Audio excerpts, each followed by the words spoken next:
Why are you guys watching this video right now? You guys ask that question to yourself. MFT didn't find you. You found MFT. And the reason why you found it, because there's something about your life that's got to change. Something that's deficient, that's no longer suitable for your course of action. You've hit the wall someplace, you've looked in the mirror too many times and haven't smiled. You want to change the situation, move from where you are. The journey is not easy.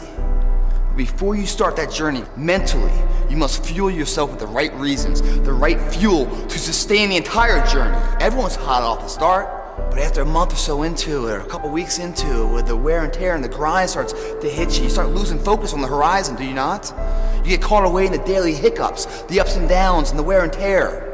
And you focus on the speed bumps of the daily activities, losing sight of the true purpose. When you lose sight of the purpose, you give too much value of what the pain is today. We always invest today, sacrifice today for tomorrow's betterment. But if we don't know what that betterment is, the want factor of what we're really doing it for, we can't win this war, guys. In order to be successful in the MFT program, or in life in general, it's the want factor. You have a capable body to do whatever you want. You have a sound mental, nutritional diet. Now what the f do you want? Once you find out you want, regardless of what it is, then you combine the mind and the body together. That's when life gets exciting, guys. Stories of inspiration where the person overcomes the odds. When you see the good man, pump the brakes. Put your hands together, man. Give credit where it's due. Remember the name of the person that overcame the odds, because that same person you're going to use in your own battle one day. When you hit rock bottom and you feel like the walls and monkeys on your back and Murphy's hitting you down every single step, you're going to use that inspiration to take that one more step forward that makes all the difference. Let me give you a few examples of these, of people that overcome the odds. This kid couldn't speak.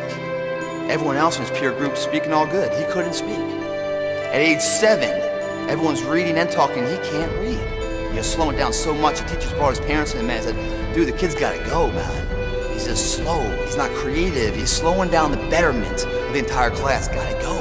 Parents brought him home and said, man, what are we going to do with this child of ours? Too bad. They put him to work. He got fired from every single job he ever tried. All this guy knows up until 21 years old is failure. He's never tasted success. He just gets up and keeps trying, fails. Gets up and keeps trying. Until one day he found out what he wanted, what inspired him. And he gave it everything he had, day in, day out, man. He burned the midnight oil, so he didn't have to stay awake in the midnight hours wondering what if. This guy tried something 1,093 times before it was successful. 1,093 times, man. When the hell have you ever tried something more than 10 times before you throw in the towel? I can't say I have. This guy did. And why? That was what he wanted. How was it nourished? Failure. Everything failed in his life. So when it failed the 1,000th time, he's like, well, f it, man. It's an average day. It always fails. I keep on going, but his invention got smarter and quicker. That failure made it more and more successful. It's getting closer and closer and closer. And finally, the light bulb lit. That was Thomas Edison, man. Failure, dumbass his entire life. He had over another 1,000 patents, man. Remarkable. Couldn't speak at 4. Was written out of class because he couldn't read at 7. Kicked home, saying mentally challenged. One of the greatest inventors of our time. We all fall down in life, guys. The question is, who gets back up? Foremost, I think about my life and I think about adversity and I think about opposition, but for the most part of my life, I've been on this quest to figure out how can I work hard for something and my performance is not based upon the outcome. How can I work and my effort and my motivation and my drive is not based upon what the product will be, but more so based upon me taking pride in what I do. And so I came up with this thing called process over product, and I firmly believe the process saved my life.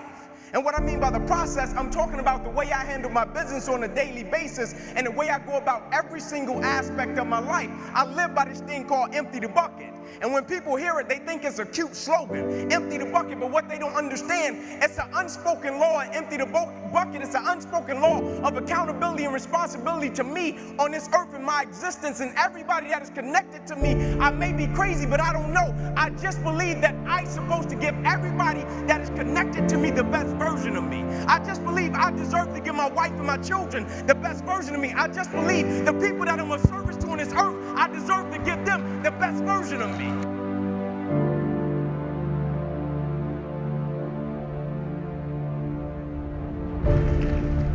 You see, the thing about chasing a product, and what the product is money. The product is a house, the product is a car. The thing about chasing a product, the product can always change. And if your performance is always based upon the product, what happens when the products change and you don't take pride in what you do? But the thing about loving the process, everybody wants the prize, but nobody loves the process. Everybody wants to be a champion, but nobody's willing to put in the work that it takes to be a champion. Everybody wants to hold up the trophy and say, man, I did it, but nobody's willing to put in the work that it takes to do it. I love the process. I love the thought of working for what I want. And I firmly believe you're never supposed to wish for it more than you're willing to work for it. Your expectations never supposed to exceed your effort. But a lot of people, they wish, and they're not willing to work. And the great thing about life has a funny way of testing all of us and seeing how bad we really want what it is that we say we want.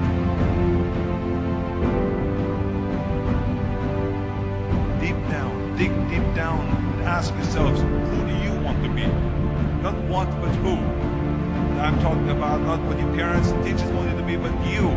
I'm talking about figuring out for yourselves what makes you happy, no matter how crazy it may sound to the people.